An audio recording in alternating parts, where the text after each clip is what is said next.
السلام علیکم ناظرین، میں راجہ عاطف ذوالفقار آپ کی خدمت میں حاضر ہوں۔ ناظرین، آج کے پروگرام میں ہم 3-4 موضوعات پر بات کریں گے۔ ایک تو یہ کہ جو میاں نواز شریف صاحب کو مذاکرات کی دعوت دی گئی تھی،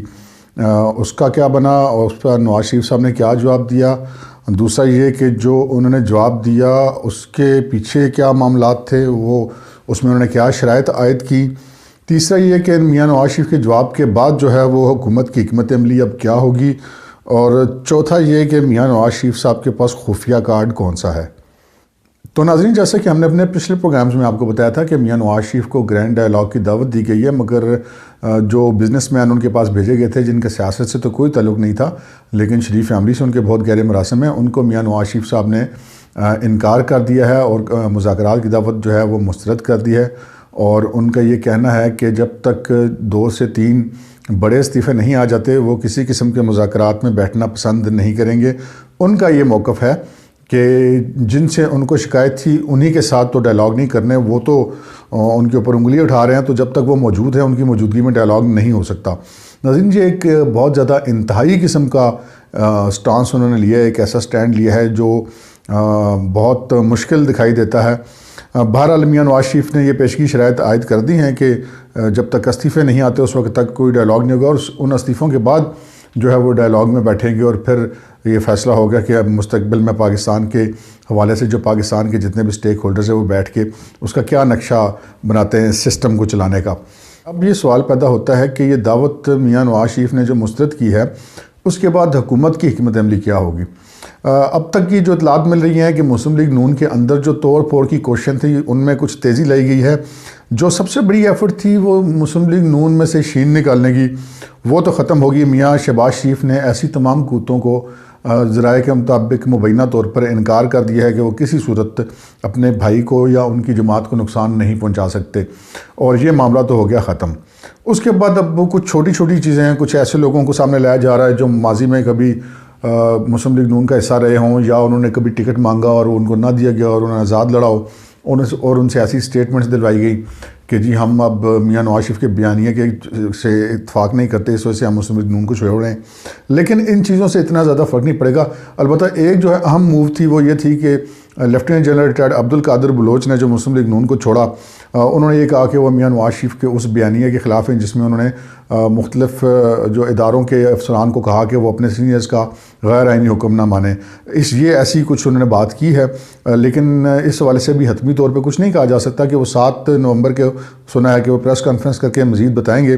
اور کچھ ایسی اطلاعات آ رہی ہیں کہ کچھ اور ایسے لوگ مسلم لیگ نون کے اندر جو کہ پاک فوج کے سابق افسران ہیں، ریٹائرڈ جنرل ہیں، وہ شاید مسلم لیگ نون کو چھوڑ دیں۔ تو ناظرین، مسلم لیگ نون کو اگر وہ چھوڑتے بھی ہیں تو شاید میاں نواز شریف صاحب کو اس کا اتنا فرق نہ پڑے۔ اس کی وجہ یہ ہے کہ میاں نواز شریف صاحب کا جو اصل معاملہ ہے وہ یہ ہے کہ جو ان کا سپورٹر ہے، جو ان کا ووٹر ہے، جو ان کا کارکن ہے، وہ ان کے بیانیے کے ساتھ کھڑا ہے یا نہیں ہے۔ تو بظاہر تو ایسا لگ رہا ہے کہ مسلم لیگ نون کا جو ووٹر یا سپورٹر ہے وہ نہ صرف یہ کہ میاں نواز شریف کے بیانیے سے اتفاق کرتا ہے بلکہ پوری قوت سے اتفاق کرتا ہے۔ اب اگر ہم دیکھیں کہ ایک سوال یہ پیدا ہوتا ہے کہ میاں نواز شریف نے جب مذاکرات کی دعوت ہے وہ کیوں مسترد کی، اس کی کیا بنیاد ہے۔ تو ناظرین، میاں نواز شریف کے پاس اگر دیکھا جائے تو اس وقت کھونے کے لیے کچھ نہیں ہے۔ ان کی جو ہے وہ وزارت عظمیٰ بھی گئی، ان کو نااہل بھی مستقبل میں الیکشن لڑنے سے کر دیا گیا، ان سے پارٹی کی صدارت بھی چھین لی گئی، ان کی بیٹی کو، ان کو اور ان کے داماد کو جیلوں میں بھی ڈال دیا گیا۔ اور اب میاں نواز شریف یہ کہتے ہیں کہ جی میرے پاس اب کھونے کے لیے کچھ نہیں ہے، اب جو کچھ کھونے کے لیے ہے ان کے پاس ہے جن کے پاس بہت کچھ ہے۔ تو اس وجہ سے اب وہ اپنے اس معاملے سے نہیں پیچھے ہٹ رہے۔ اور دوسرا یہ کہ پارٹی کے جو ورکرز لیولز کے سے مسلم لیگ نون کے اوپر بہت دباؤ تھا کہ وہ اپنی خاموشی توڑیں، اور جب انہوں نے خاموشی توڑی ہے تو پھر وہ ایسی توڑی ہے کہ وہ پھر جسے کہتے ہیں کہ ہر طرف اس نے ہلچل مچا دی ہے۔ ایک بہت اہم سوال ہے، وہ سوال یہ ہے کہ میاں نواز شریف کے خلاف جو ہے یہ حکومتی حکمت عملی کامیاب ہوگی یا نہیں ہوگی۔ جیسا کہ آپ جانتے ہیں کہ ماضی میں مختلف قسم کی حکمت عملیاں بنائی گئی مسلم لیگ نون کے خلاف، کبھی چور چور، کبھی غدار غدار، کبھی باغی باغی، لیکن یہ ساری فلمیں جو ہیں وہ تقریباً ہم کہہ سکتے ہیں کہ فلاپ ہو چکی ہیں۔ اور اس میں آپ دیکھ سکتے ہیں کہ وزیر اعظم عمران خان، جو وزراء، ان کی جو تقاریر ہیں، ان کی جو گفتگو ہے، اس میں جھنجھلاہٹ جو ہے وہ بڑی واضح طور پہ دکھائی دیتی ہے۔ اب دیکھنا یہ ہے کہ میاں نواز شریف نے جو اتنا بڑا سٹینڈ دیا ہے کہ انہوں نے ایک ایسا گرینڈ ڈائلاگ جو کہ ان کا جو بنیادی نعرہ تھا ووٹ کو عزت دو، اس کو مد نظر رکھ کے ان کو آفر کیا گیا کہ وہ بیٹھ کے بات کریں، اور انہوں نے اس کے باوجود انکار کر دیا کہ جب تک 2-3 استعفے نہیں ملتے میں نہیں بیٹھوں گا۔ تو اس کے پیچھے ان کے پاس خفیہ کارڈ کیا ہے؟ تو ناظرین، اس حوالے سے جو تجزیہ کار ہیں ان کا یہ کہنا ہے کہ میاں نواز شریف کو بظاہر ایسا لگتا ہے کہ نہ صرف یہ کہ اپنی پارٹی نے ان کے ساتھ سٹینڈ کیا، اگر اپنی پارٹی ان کے ساتھ سٹینڈ نہ کرتی یا کارکن سٹینڈ نہ کرتا تو میاں نواز شریف اپنے سٹینڈ پہ زیادہ مضبوطی سے قائم نہیں رہ سکتے تھے۔ لیکن اس کے علاوہ کچھ ایسی تجزیے کیے جا رہے ہیں کہ ان کو کچھ غیر ملکی ایسی قوتیں جو کہ پاکستان کے دوست ممالک سے ہیں، دشمن ممالک کی بات نہیں ہو رہی، ان میں چین ہو سکتا ہے اور دوسرا سعودیہ ہو سکتا ہے۔ سعودینز کی تو یو کے میں میاں نواز شریف سے ملاقاتوں کی بھی پچھلے دنوں کچھ خبریں آتی رہی ہیں، اور